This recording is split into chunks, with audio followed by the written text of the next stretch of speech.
Hello and welcome to Edge of Emotion. Nina shuddered and woke up. The same nightmare that had been haunting her for 10 years. She's sitting on Marcus Nietta's bike, holding onto his waist, and suddenly feels a strong jolt. Then she's thrown onto a stone slab by the road, pain piercing through her whole body. They say you don't feel pain in dreams, but Nina did.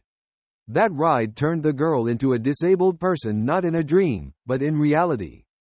"Mom, I think I'll go for a walk," Nina said at breakfast. "What's gotten into you? You don't like being seen by people." Her mother looked surprised at her daughter. "I'll just go here, along the sidewalk, and come back. I don't know, maybe new plots will come to mind for my fairy tales, otherwise I'll run out of ideas soon." "What plots can come to mind here? Cars rarely even pass by our street," her mother always grumbled. Since her father left them, she became closed off and embittered. And then there was the tragedy with Nina, which happened literally a few weeks later. It finally broke the woman. Nina often felt like her mother blamed her for everything, although the divorce was long overdue. They were just too different from her father. The girl didn't blame her dad. She understood that he had finally found his true love, even though he was almost 50 at the time. Nina was on her way home when she saw them. Marcus was carrying a baby in his arms, and next to him was the once plain Ana Blanco. Tears welled up in her eyes, and Nina turned away, not wanting to meet his gaze. If it were up to her, she would have gone to the ends of the earth just to never see Marcus Nietta again. He was living his life to the fullest. And to think he used to laugh at the quiet Anna, who used to wander the school corridors like a shadow. And now this young woman couldn't be called plain. It was clear she took care of herself, and she was dressed stylishly and tastefully. Maybe she was just happy. They say when people feel happy, they look better, they blossom.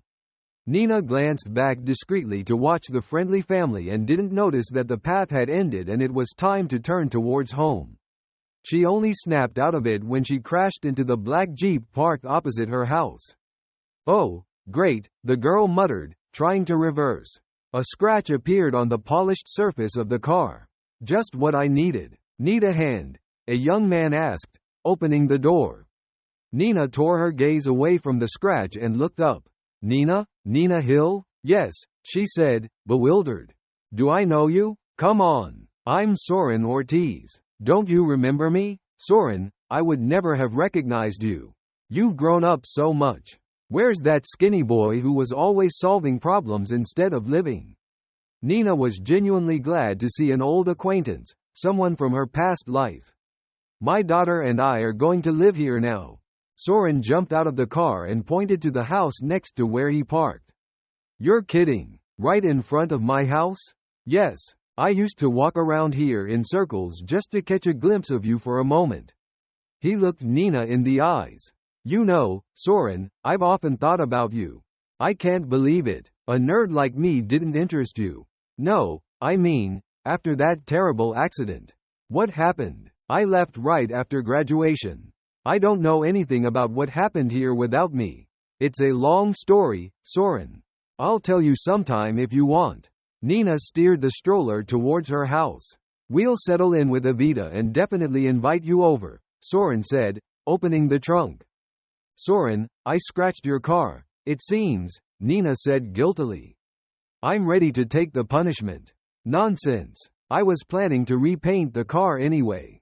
See you later." Until next time, Nina moved forward. "I wonder what would have happened if I reciprocated Soren's feelings back then," Nina thought, sitting in her room. Soren couldn't take his eyes off her back then, but what about it? She started dating the handsome Marcus. That guy turned her head. She thought it was a love for life, but it was just a childish illusion.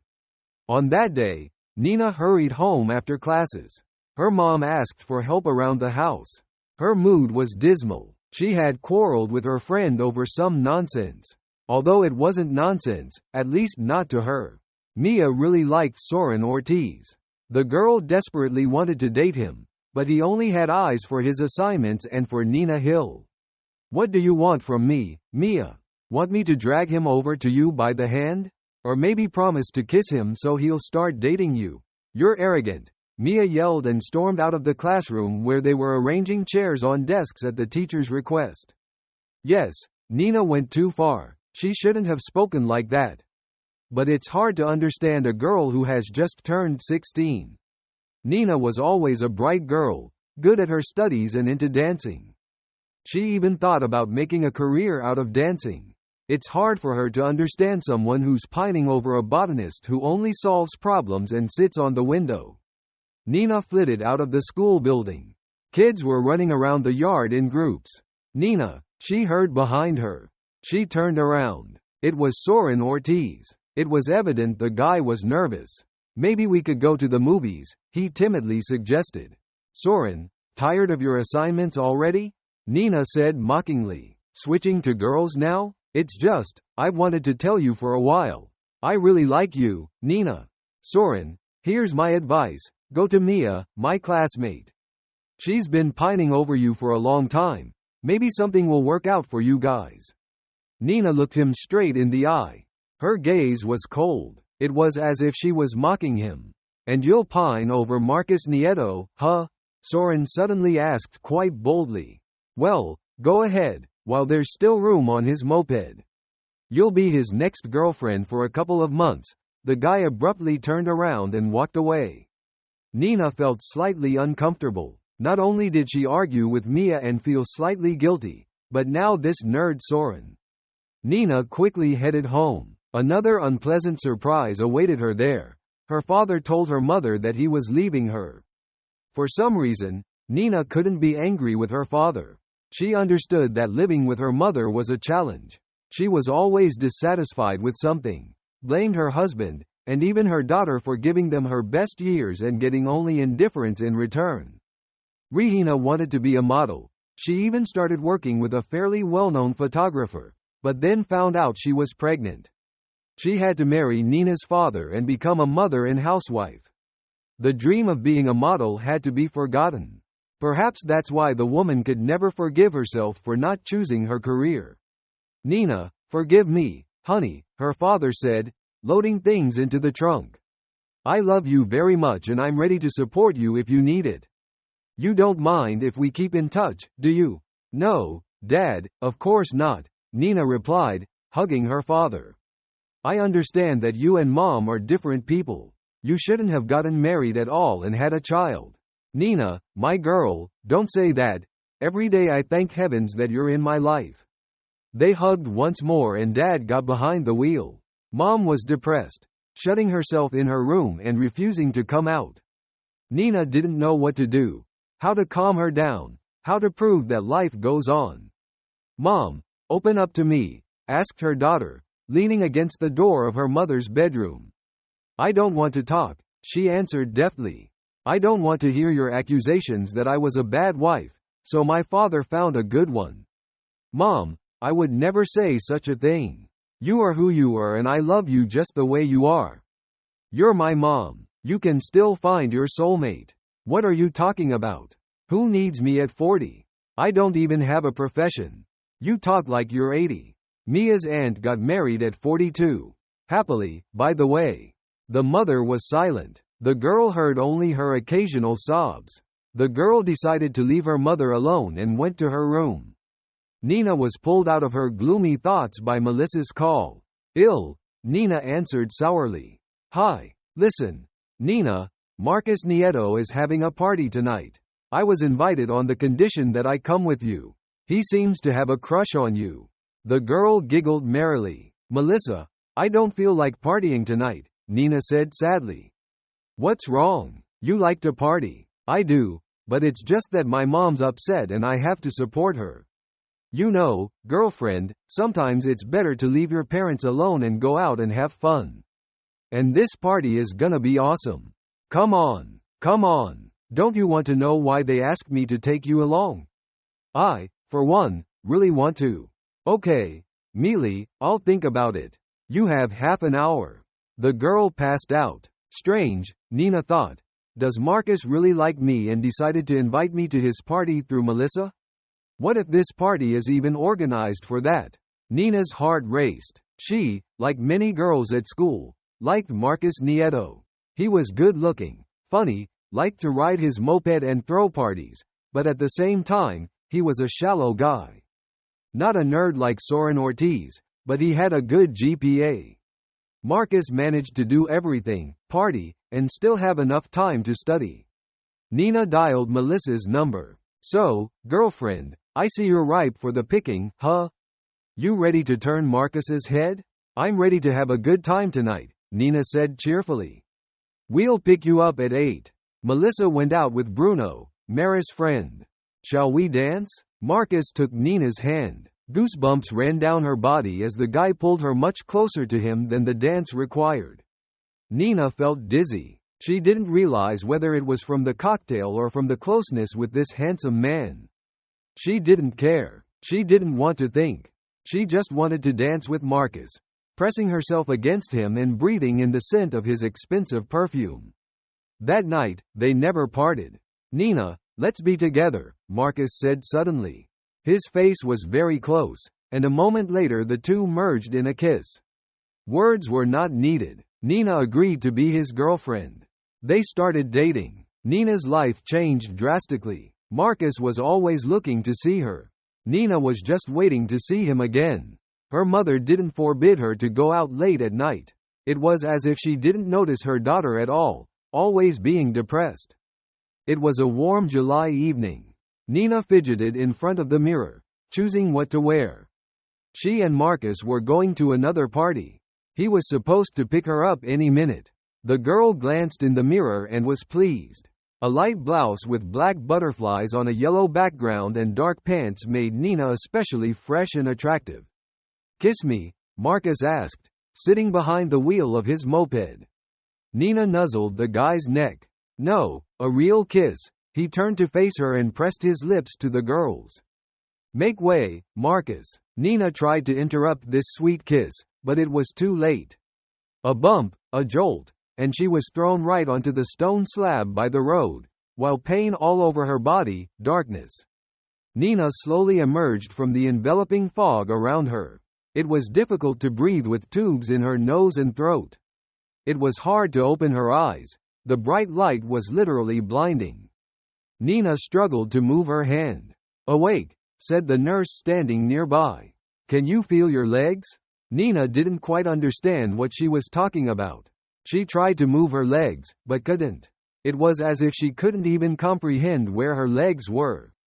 "No," Nina replied softly. "How about this?" The nurse lifted the blanket and took a needle in her hand, leaning over the bed. "Do you feel the injections?"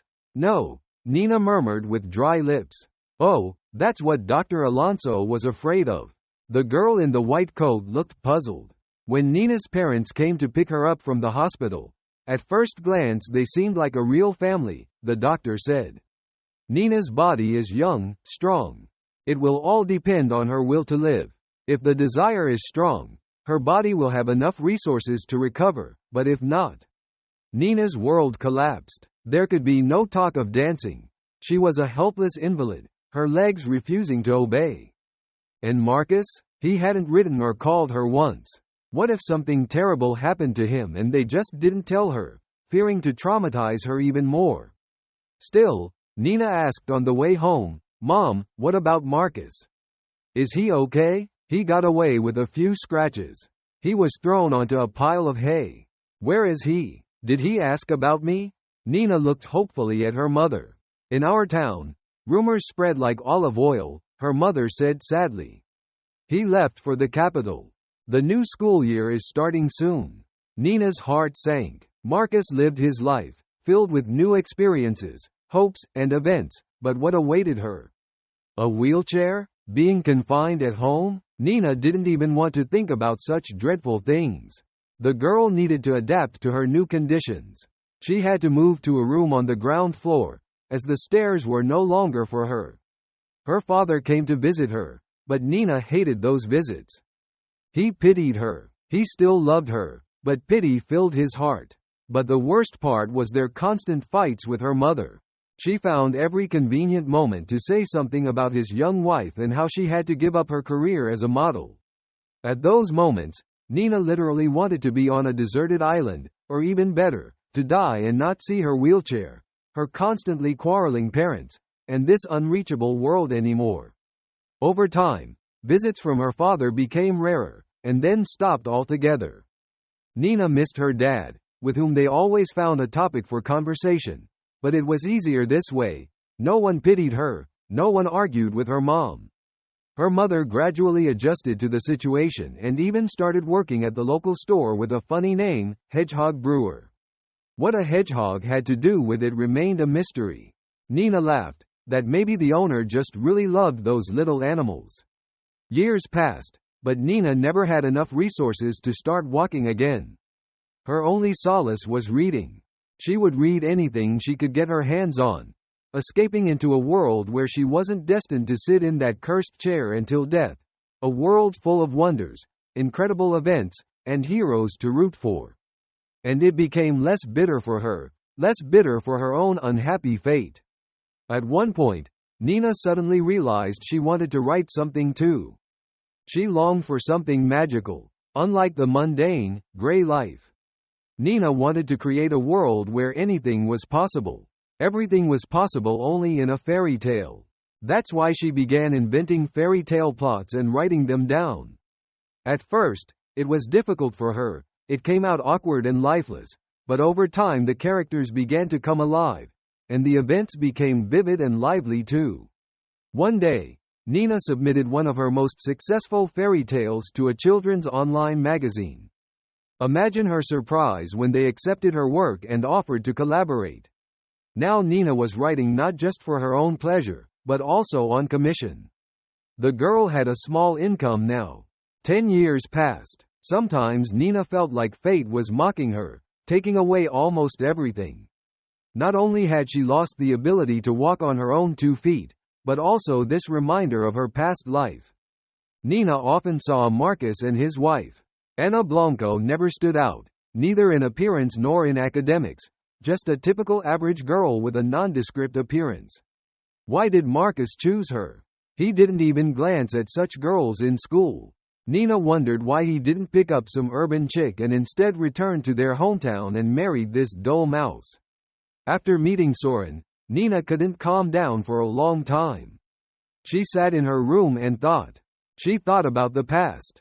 Nina remembered how she laughed at the feelings of the modest guy unaccustomed to courting girls and not spoiled by female attention. She caused him pain. It was visible in his eyes and in his tightly pressed lips. And he turned out to be right. She didn't sit behind Marcus Nita's moped seat for long. He didn't even talk to her, and now, upon meeting, he avoids eye contact, doesn't even greet her. Nina hated this man and his unremarkable wife. It was her, Nina, who was supposed to be happy. She was supposed to dance and the audience was supposed to give her ovations and shout bravo. This hatred was destroying the girl. She understood it but resolutely couldn't do anything about it. Nina withdrew more and more into her joyless little world. But one day, a faint ray of joy finally pierced through this impenetrable darkness. It happened when Nina aimlessly wandered through the web and stumbled upon a book, the author of which vividly demonstrated how to sculpt figures of people and animals from polymer clay. Nina's eyes lit up for the first time in years since that terrible accident that had turned her life upside down. And Nina began to learn to create beauty. The most interesting part was that she succeeded almost immediately, and then the girl began to invent her own ways to create this or that figure. Even her mom admired them, although everything else always bored and saddened her. Nina, honey, you need to show these to someone. They're so alive. Oh, Mom, who would I show them to? Who? Well, there are different communities online. I don't need to tell you about them, darling. Maybe someday someone will see my toys. Nina smiled, wiping her hands with a napkin, slightly stained with paint. Another 13th of July arrived. On that day, Nina sat behind Marcus on his trusty bike, anticipating a fun time in the company of her favorite person. At night, Nina woke up several times from the same nightmare. Then she couldn't fall asleep until dawn. Her mother's voice woke her up. Nina, Soren Ortiz is asking for you. Should I say you're asleep? Soren, are you sure you're not mistaken? No, no, he's waiting for you outside. There's a little girl with him. Mom, tell them to wait for me. I'll be there in a moment. Just need to freshen up. All right, I'll tell them. Her mother quietly left the room. Hi, Nina greeted, carefully descending the ramp. Hey, Soren jumped up to help. Do you want to take a walk with us? Where are you heading? We wanted to go to the beach, but there's sand. It would be uncomfortable for you. How about the park? Does that park with the statue of the violinist still exist? Yes, my mom and I occasionally go there. It's 100 times harder to drag my mom out of the house than me. Nina laughed. This is Evita. Soren pointed to the blonde girl with a blue butterfly clip in her hair who had approached them. Hi, Nina greeted her. Hi, is it true that you and Dad went to the same school? Yes, that's true, Nina replied. Is it true that you can't walk? Evita. Soren interrupted his daughter. It's okay, Nina reassured him. Yes, little one, that's true. You're beautiful. The girl came very close to Nina and ran her hand through her hair. Thank you, sweetheart. You're very beautiful too. You have your daddy's eyes. In the park, it was quiet. Evita happily rode her scooter while Nina and Soren took a walk. He pushed her wheelchair confidently as if he had done it many times before. They chatted about everything. Nina told him everything about herself without holding back. She felt that this young man truly listened to her, not just nodding politely and then forgetting everything you told him as soon as you said goodbye. You know, you might hit me on the head for saying this, but I'll say it anyway. Maybe it's necessary for some reason. I mean, you're tied to this chair. You know, for several years now, I've been trying to approach life philosophically, or whatever it's called. I read somewhere that if something in life isn't right for you, instead of asking why is this happening to me, you should ask what is this teaching me, and then many things become clear. Well, why'd I need this disability then? Nina asked sadly. Just to suffer for the rest of my life? It's reasonable, of course, but no, not for that. You need it so you can better understand that you are very strong, capable of overcoming many obstacles, and also that the Lord is protecting you from something. You see, it sounds strange. A terrible accident was necessary to prevent a disaster, but that's only at first glance. Sometimes a person misses a flight, which seems to determine their whole life, a business meeting, or some other important matter. They curse everything they can, and then they find out that the plane crashed. Soren, you're not just a lover of problems. Nina smiled. You're a real philosopher. For some reason, after this conversation, Nina felt warmth in her heart, and, strangely, she wanted to live. She wanted to catch sight of how a mischievous ray of sunshine breaks through the dense foliage of trees, how a little bird sits on a thin branch and starts chirping, swaying rhythmically and ruffling its feathers slightly. Yes, she was bound to a wheelchair and couldn't walk along this park path, but she still had the opportunity to feel this world, to discern what resonated in her soul. She could describe it in a next fairy tale or even create something else, a story or a novel. Soren, sorry for meddling, but Nina suddenly began. Where's Evita's mom?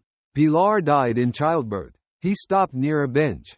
Do you mind if we stay here for a while? Nina nodded. The spot was so cozy, quiet, and conducive to heartfelt conversations.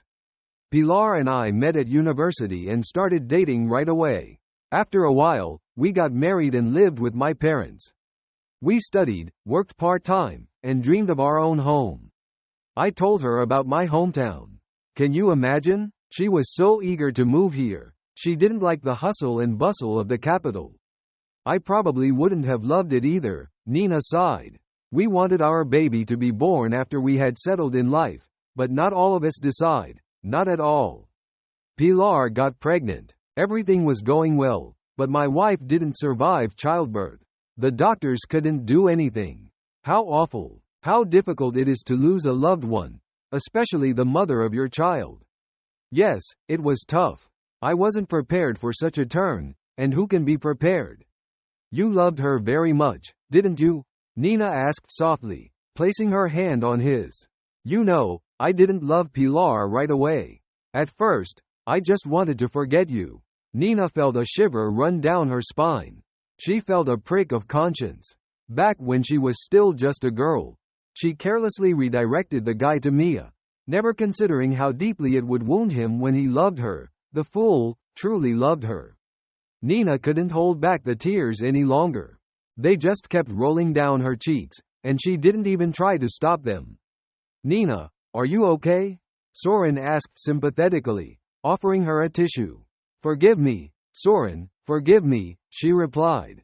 Forgive you? For what? There's nothing for me to forgive you for. You shouldn't be so hard on yourself. No, it's not that. I haven't had such a heartfelt conversation with anyone in 10 years. I was such a fool back then, when you asked me to the movies. Forgive me, silly girl. We were just kids back then. Yes, I really wanted to be with you, but you needed something else, not my nerdy self. Remember how everyone laughed and said that first came the bookworm, and then Soren Ortiz followed behind? Yes, exactly. But you shouldn't call yourself nerdy. That's not true. You're a very sensitive person. Evita is lucky to have you as a father. Really lucky. You know, if you ever need anything, I'm ready to help. Maybe you'll need someone to watch over Evita. Thank you, Nina. I think I'll have to turn to you more than once. Sometimes I need to travel for work, and Evita doesn't handle long journeys well. She gets motion sick. You bravely took on the task of raising your daughter, all on your own, without anyone's help. Initially, my parents helped, but now my daughter is all grown up. We manage just fine. He smiled softly, his eyes filled with tenderness. I never imagined I could love someone as much as I love Evita. It hurts terribly when we have to part, even for a short while. You're a godsend as a father, Nina smiled. If one can say that. They sat a little longer and then went to look for Evita. She had already found some seeds somewhere and was feeding the pigeons. Nina, Daddy, look how cute they are. The girl looked at the birds affectionately. Yes, birds are messengers from heaven, Nina said. If you want to tell something to God, feed them and share your secret with them. Really? Evita looked at Nina with interest. Nina nodded and the three of them headed home. Will you come visit us? The girl asked when they were near Nina's house. Absolutely, she promised. See you soon. That day Nina cried a lot, but several fairy tales were born. How much she missed a kindred soul, someone she could simply talk to, share her pain with, and let her tears flow freely. Imagine, the guy she so rudely turned down became closer to her than her own mother, not only listening, but also offering the perfect support. It was a rainy day. The gloomy sky hung over the earth, as if trying to crush it and not let it breathe. Nina sat at her writing desk. Not a single plot came to mind. Annoying thoughts crept in that loneliness would accompany her for the rest of her life. The ringing of the phone broke her reverie. It was Soren. Hey, Nina felt a joy akin to what she felt when Marcus called her many years ago. Hey, dear, are you busy today? Yes. I have an audience at the Royal Palace and a dozen dances promised to the most distinguished gentlemen, Nina replied with a laugh. What a shame, I wanted to invite you over. You know what? I think I'll cancel my social outing and accept your invitation. Nina's heart skipped a beat with joy. They were having tea in the living room. Evita chatted cheerfully and showed Nina her drawings and clay crafts. The girl hadn't made any friends yet. After all, she and her father had only recently arrived, and the new school year hadn't started yet. Soren's phone rang, and he stepped out to take the call. Girls, he said upon returning a few minutes later, I urgently need to attend to some matters. Duty calls. The bank will collapse if I don't show up at the main office. Can you manage without me? I think I'll be back in 3 or 4 hours. Of course, we'll manage. Evita exclaimed joyfully. Go ahead without worries, Nina replied. We'll find something to do. Soren looked gratefully at his high school sweetheart. Soren left, leaving Nina and Evita alone. Nina had no idea how to interact with children, but Evita took the initiative. The girl first dragged literally everything from her room to the living room to show Nina, as Nina couldn't manage to get to the second floor. She enthusiastically showed her collection of insects and capsules and crafts made from some special gaming tape. Nina couldn't believe how imaginative Evita was. "You know," the girl said when they decided to have lunch, "I think you're an enchanted fairy. You need to be unenchanted, and then you'll walk again." "Do you really think so?" Nina asked seriously, though a smile was threatening to appear on her face. "I'm telling you for sure." "Oh, dear, if only I knew how to break the spell, I'd gladly do it." "It's just not your time yet," Evita said mysteriously. "But it will come soon. I feel it." "Do you want me to show you my dolls?" Nina asked. "Dolls from your childhood?" "No, the ones I make myself." "You make dolls?" The girl's eyes lit up, and she couldn't sit still. "Show me quick." Nina opened the box she had packed in her backpack just in case, preparing to visit Soren and his daughter. "How lovely. These are like the dolls from my dream. They're alive. Do you want me to give you one of them? For me? You'd give it to me? Aren't you going to miss it?" "No, we're friends, aren't we? I also have animal figurines, but they're at home. I've got a whole collection.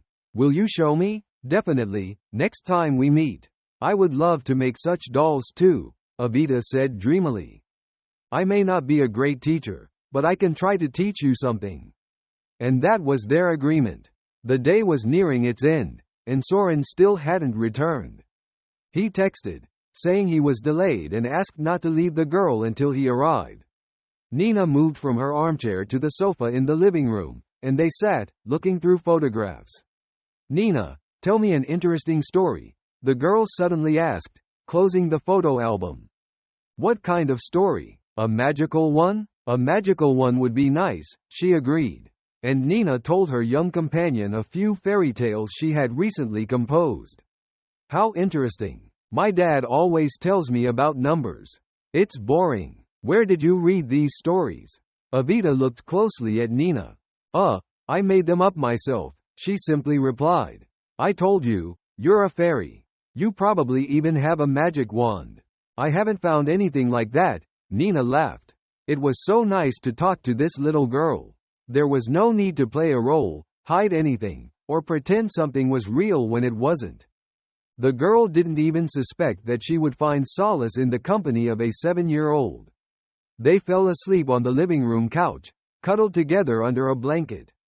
Nina was living her usual life. But still, something had changed. The girl spent quite a lot of time with Evita. She watched with fascination as Evita worked on her plastic figures, diligently trying to imitate everything Nina did. Nina was even surprised by the little girl's diligence. Nowadays, most kids prefer gadgets and entertainment, but Evita was completely unlike them, as if she had come from another time to our days. One day, Evita surprised Nina. "Nina, do you mind if I talk about you at school?" "Who will you tell?" she wondered. "We'll have an evening where everyone who wants to can talk about an amazing person." "I want to talk about you." "What's so amazing about me?" The girl was astonished. "Everything. You're a storyteller and a sculptor in one bottle. And also, you're enchanted. Sweetie, I somehow think no one will be interested in listening to me, but if you insist, I agree. Let's bring your toys and fairy tales too." Evita jumped around Nina, unable to sit still. She was overflowing with joy and some incredible excitement. The evening of amazing people arrived. Nina was nervous. She hadn't been in her old school for 10 years. Along with fear, the girl felt curiosity about how everything had changed there, whether there would be familiar faces. The evening was organized somewhat unusually. It wasn't held in the auditorium, as usual, but in the schoolyard, and a tent specially set up for this event right in the middle. Each participant stepped into the center of the circle and made their presentation. A projector was provided, displaying images of people and their achievements mentioned in the presentations. Without exception, all the kids talked about some geniuses of the past who had contributed to science or art.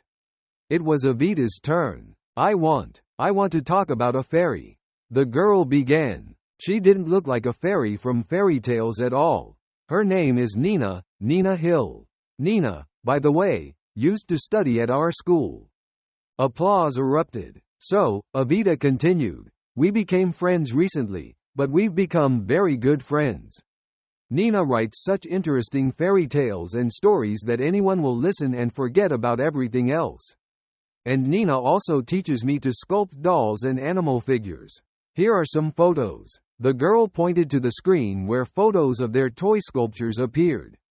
Applause erupted again. Let's invite this mysterious fairy here, said the hostess in a bright yellow dress and a hat with a black feather. The audience clapped and started looking around. No one could have imagined that the fairy was confined to a wheelchair. Soren wheeled Nina to his daughter in the center of the circle. Here's my fairy. Evita smiled. She's still enchanted and sitting in a special chair.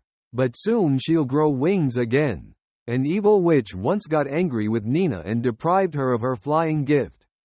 Please tell us a bit about yourself, the hostess requested, handing the girl the microphone. Hello, I'm Nina Hill.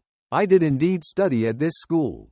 I used to dream of becoming a dancer, but fate decided otherwise. Perhaps it wasn't my path, and to prevent me from making a mistake, it essentially took away my legs. At first, it was very difficult. But you know what became my salvation? In the tent, there was complete silence. Books. I read them. I lived the lives of the characters escaping from my dull world into theirs, bright and marvelous, full of adventures or events that made me laugh or cry. And then I wanted to write something too. And I did. And I continued to write, Nina said. And dolls? The host asked. Yes, dolls, that's a separate story, Nina said dreamily. She stopped being embarrassed. She didn't care anymore how she looked or what the children and adults gathered here thought of her. Who taught you to create such beauty? The host shook her head, the feather on her hat swaying like a sail in the wind. A book I found on the internet. Or rather, its wonderful author. I followed the instructions. At first, it turned out terribly. But it was only the first attempt, and then I plunged into the world of creativity. Can you imagine? I even had to buy a set of dental tools.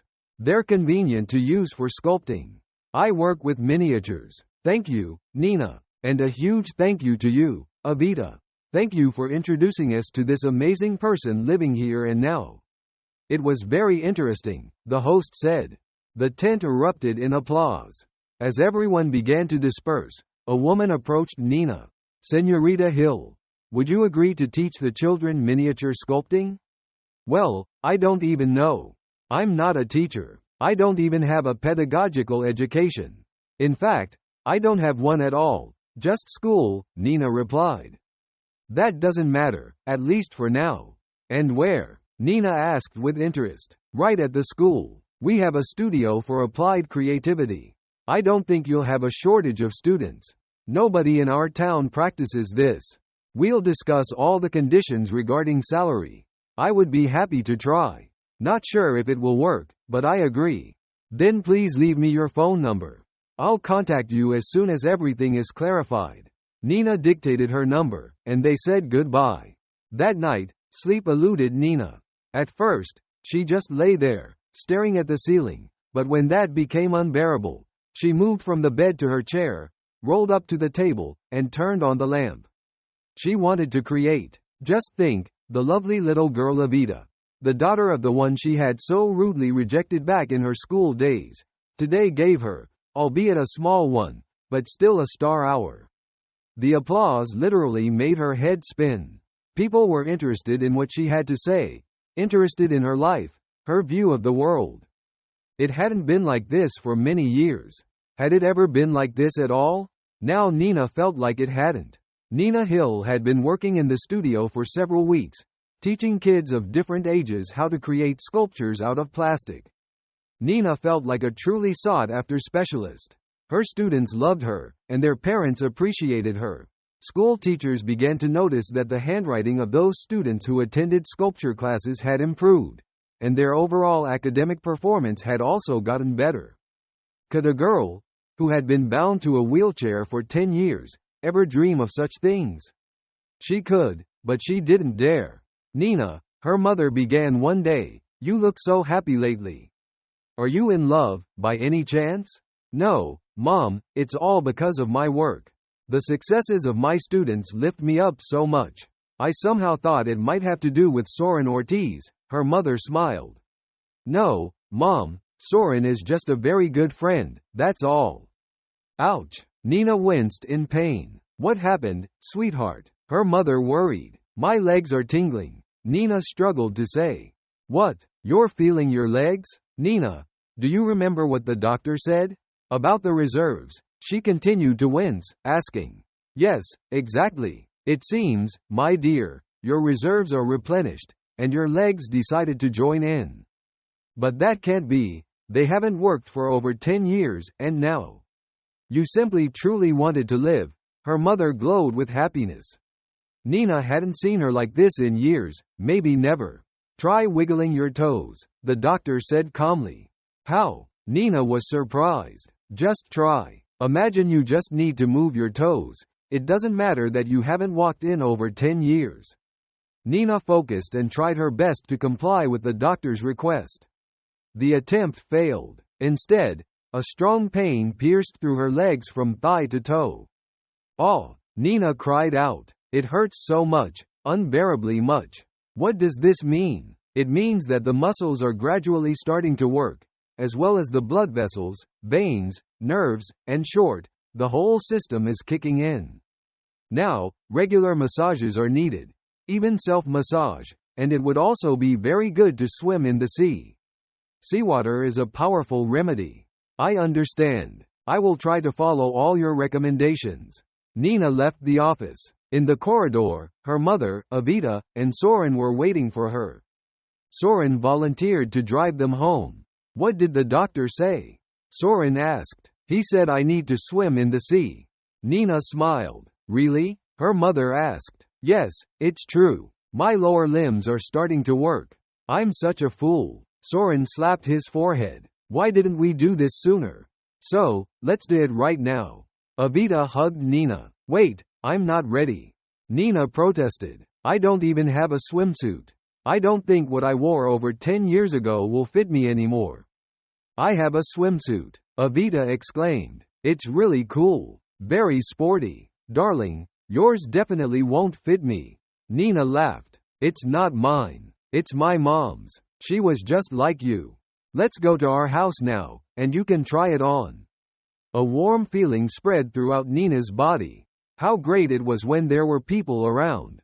People who cared about you and whom you were ready to love just because they were there for you. Another wave of pain ran through her legs. But it wasn't as sharp this time. More like the feeling you get when you've been sitting in one position for too long and pins and needles start to creep in. Let's start with ice cream, Nina suggested. Everyone agreed. We'll just celebrate the autumn holidays. Evita exclaimed joyfully and ran towards the clinic's exit. Everyone hurried after her. You never know, all the ice cream might be sold out. Dear viewers, if you enjoyed the story, please support the video by liking it and leaving a comment.